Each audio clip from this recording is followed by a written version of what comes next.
தென்மேற்கு பருவமழை தொடங்கப் போகும் அற்புதமான மாதம் இந்த ஜூன் மாதம் ஆகும். வைகாசியும் ஆனியும் இணைந்த மாதம், கோவில்களில் திருவிழாக்கள் நிறைந்த மாதம். அப்பேற்பட்ட இந்த ஜூன் மாதத்தில் நடக்க இருக்கும் ஒரு சில கிரகங்களின் பெயர்ச்சிகள் மிக மிக முக்கியமானவையாக கருதப்படுகின்றன. ஒரே சமயத்தில் பல கிரகங்கள் அதிக பலம் பெற்று ஆட்சியாக அமரும் அமைப்பு இந்த ஜூன் மாத கிரக பெயர்ச்சியில் ஏற்படுகிறது. இந்த ஆண்டு ஜூன் மாதம் நடக்கும் பெயர்ச்சிகளில் மிக மிக முக்கியமான ஒன்று செவ்வாய் பெயர்ச்சியாகும். சில மாதங்களாகவே பகை கிரகங்களுடன் சஞ்சரித்து வந்த செவ்வாய் பகவான் தற்போது தன்னுடைய சொந்த வீட்டில் ஆட்சி பலம் பெற்று சஞ்சரிக்கப் போகிறார். ராகுவிடம் இருந்து விலகி தனித்து பயணம் செய்வது பல ராசிகளுக்கு யோகம் கொடுக்கும். ஜூன் 1ஆம் தேதியே செவ்வாய் பகவான் மேச ராசிக்கு இடப்பெயர்ச்சி ஆகின்றார். சுக்கிர பகவான் ஜூன் மாதம் 12ஆம் தேதி மிதுன ராசிக்கு இடப்பெயர்ச்சி அடைகிறார். இது லட்சுமி நாராயண யோகத்தை ஏற்படுத்தும். சூரிய பகவான் ஜூன் 15ஆம் தேதி மிதுன ராசிக்கு பெயர்ச்சியாகிறார். இது ஆனி மாத பிறப்பை குறிக்கும். மிதுன ராசியில் பெயர்ச்சியடையும் புதன் பகவானால் 3 ராஜயோகங்கள் உண்டாகும். சனி பகவான் மாத இறுதியில், அதாவது ஜூன் மாதம் 30ஆம் தேதி வக்கர பெயர்ச்சி அடைகிறார். சனியின் பார்வையில் செவ்வாய், சனி மற்றும் செவ்வாய் ஆட்சி பலம் போன்றவைகளால் சில நெருக்கடிகளை உண்டாக்கும். குரு பகவானின் சுப பார்வை கன்னி ராசியில் இருக்கும் கேது பகவானின் மீது படுவதால் ஒவ்வொரு ராசிக்கும் குறிப்பிடத்தக்க மாற்றங்கள் ஏற்படும். இந்த கிரக பெயர்ச்சிகளின் காரணமாக மிதுன ராசியில் புதாதித்ய யோகம், சுக்கிராதித்ய யோகம், கஜலட்சுமி ராஜயோகமும் உருவாகிறது.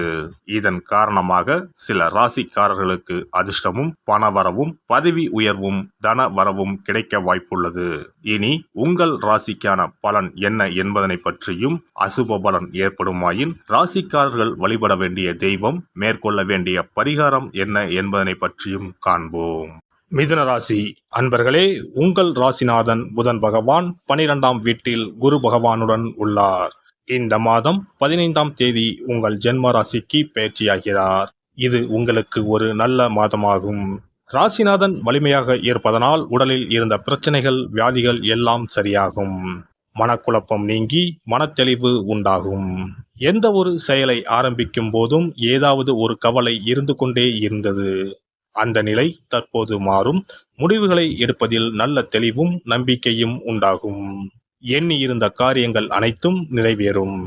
ஏற்கனவே உங்களை சுற்றி ஒரு நண்பர் கூட்டமே இருந்திருக்கும். தற்போது இன்னும் புதிய நண்பர்கள் அறிமுகம் ஆவார்கள். 4ஆம் இடத்தில் இருக்கும் கேதுவால் அம்மாவின் உடல்நிலையில் சில பிரச்சனைகள், தேவையற்ற அலைச்சல்கள் இருந்திருக்கும். வண்டி, வாகனம், நிலம், வீடு வாங்குவதில் தடை இருந்திருக்கும். ஆனால் இம்மாதம் குருவின் பார்வை உங்கள் ராசிக்கு 4ஆம் இடத்தின் மீது விழுகிறது. இதனால் இதுவரை இருந்த தடைகள் விலகும்.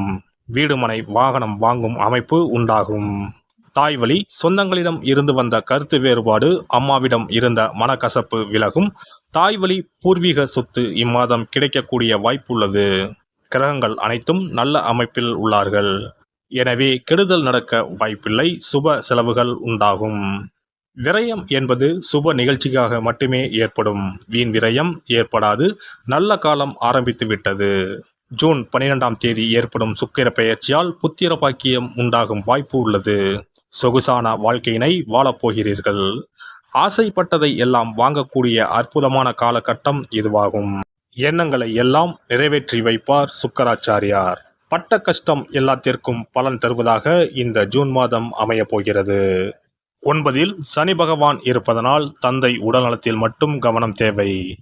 தந்தை வழி உறவுகளிடம் பேசும்போது கவனம் தேவை. தேவையற்ற விவாதங்களை தவிர்ப்பது நன்மை தரும். ராசிநாதன் வலிமையாக இருப்பதனால் கவலைப்பட தேவையில்லை. எதையும் சமாளிக்கும் மனதைரியம் இருக்கும். 10இல் ராகு பகவான் இருப்பதனால் சொந்த தொழில் தொடங்க நினைப்பவர்கள் இம்மாதம் தொடங்கலாம். தொழில் வியாபாரத்தில் அபார வளர்ச்சி இருக்கும். வெளிநாடு பயணம் மேற்கொள்வீர்கள். ஏற்றுமதி இறக்குமதி தொழிலில் இருப்பவர்களுக்கு அமோகமான காலகட்டம் இதுவாகும்.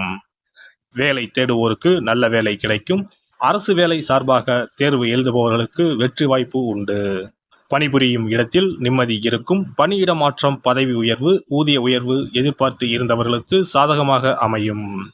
வெளிநாடு வேலை கிடைக்கும். வெளிநாட்டில் வேலை புரிவோருக்கு அந்நாட்டின் குடியுரிமை கிடைக்க முயற்சி செய்பவர்களுக்கு இம்மாதம் கிடைக்க வாய்ப்புள்ளது. சரிவர ஊதியம் கிடைக்காதவர்கள் கம்பெனி மாற இது சரியான காலகட்டமாகும். குடும்பத்தில் அமைதி நிலவும். மன நிம்மதி அடைவீர்கள். கடன் பிரச்சனை, பண பிரச்சனைகளுக்கு ஒரு முற்றுப்புள்ளி வைப்பீர்கள். கடனை படிப்படியாக அடைப்பதற்கு வழி கிடைக்கும். புதன், சூரியன், சுக்கிரன் ஆகிய 3 கிரக சேர்க்கையால் ஜூன் 15ஆம் தேதிக்கு பிறகு அமோகமாக இருக்கும். எடுத்த முயற்சிகள் அனைத்தும் வெற்றி பெறும். பண தேவைகள் பூர்த்தியாகும். கையேந்திய நிலை மாறி கொடுக்கும் நிலை உருவாகும். சேமிப்பு கணக்கை ஆரம்பிப்பீர்கள். இம்மாதம் பெண்கள் கனிவான பேச்சுக்களின் மூலம் நீண்ட நாள் பிரச்சனைகளுக்கு தீர்வு காண்பீர்கள். குடும்ப உறுப்பினர்களிடம் இருந்து வந்த கருத்து வேறுபாடுகள் நீங்கி ஒற்றுமை அதிகரிக்கும். நேரம் தவறிய பயணத்தை குறைத்துக் கொள்ளவும் தம்பதிகளுக்குள் ஒற்றுமை பிறக்கும். சிறு சிறு விஷயங்களை பெரிதுபடுத்தாமல் இருக்கவும். மாணவர்கள் கல்வி பயில்வதில் ஒருவிதமான ஆர்வமின்மை ஏற்படும். விளையாட்டுகளில் சகிப்புத்தன்மையுடன் செயல்படுவார்கள். வஞ்சனையான முயற்சிகளை தவிர்க்கவும். தந்தையிடம் மனம் விட்டு பேசுவது புரிதலை ஏற்படுத்தும். முயற்சிகளை அதிகப்படுத்துவதன் மூலம் உயர்கல்வியில் எண்ணியவை ஈடேறும். பாடங்களை 1க்கு 2 முறை படிப்பது நல்லது. வேலை நிமித்தமான சிந்தனைகள் மனதில் மேம்படும். அரசியல்வாதிகளுக்கு இம்மாதம் செல்வாக்கு அதிகரிக்கும். வழக்கு சார்ந்த விஷயங்களில் சாதகமான முடிவு கிடைக்கும். கட்சி தோழர்களிடம் உண்மையுடன் இருக்கவும். எதிர்பாராத சில பயணங்களின் மூலம் விரயம் உண்டாகும். எதிர்ப்புகளின் மூலம் ஏற்பட்டிருந்த தடைகள் விலகும். பேச்சுகளில் இருக்கும் உறுதி செயல்களில் இருந்தால் பலதரப்பட்ட ஆதரவு கிடைக்கும். புதன்கிழமை தோறும் லட்சுமி நரசிம்மரை வழிபட உடல் ஆரோக்கியமும் உறவுகள் வழியில் ஒத்துழைப்பும் உண்டாகும்.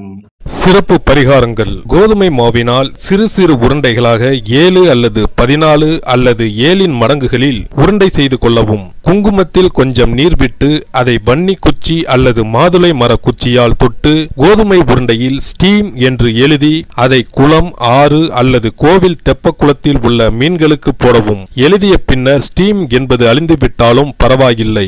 இவ்வாறு வெள்ளிக்கிழமை அல்லது ஞாயிற்றுக்கிழமைகளில் செய்து வர லட்சுமியின் அருள் உண்டாகி பணத்தட்டுப்பாடு நீங்கி செல்வம் சேர தொடங்கும். வெண்கடுகு சிறிது, 2 வத்தல் மிளகாய், 3 கல் உப்பு, பச்சை கற்பூரம் 3 இவை அனைத்தும் சேர்த்து வெள்ளை துணியில் போட்டு பின்பு அதை முடிந்து நல்லெண்ணெயில் நனைத்து வீட்டின் முன்பு இரவு 10 மணிக்கு மேல் எரிக்க ஏவல், பில்லி சூனியம் விலகும். தூங்கும் போது யாரோ அமுக்குவது போன்று இருப்பது, சிறுவர்கள் பயத்தில் சிறுநீர் கழிப்பது போன்ற தொந்தரவுகள் இருந்தால் படிகார கற்களை தூங்கும் அறையில் அல்லது தலையணைக்கு கீழே வைக்க வேண்டும். தோல்வி, அவமானம், எதிர்ப்புகள் ஆகியவற்றை சமாளிக்கும் மன வலிமையை அதிகரிக்க வாராகி அம்மனை மனதார வழிபட்டால் நிச்சயம் நல்ல பலன் கிடைக்கும். முடியவே முடியாது என்று நினைத்து கொண்டிருக்கும் காரியத்தை கூட உடனே முடித்து காட்டும் வல்லமை படைத்தவள் வாராகி அம்மன். இந்த வாராகி அம்மனுக்கு 8 சனிக்கிழமையில் சுத்தமான மண் அகல் விளக்கு ஒன்றை எடுத்து அதில் நல்லெண்ணெய் ஊற்றிக்கொள்ள வேண்டும். ஒரு கருநீல துணியை கட்டமாக வெட்டி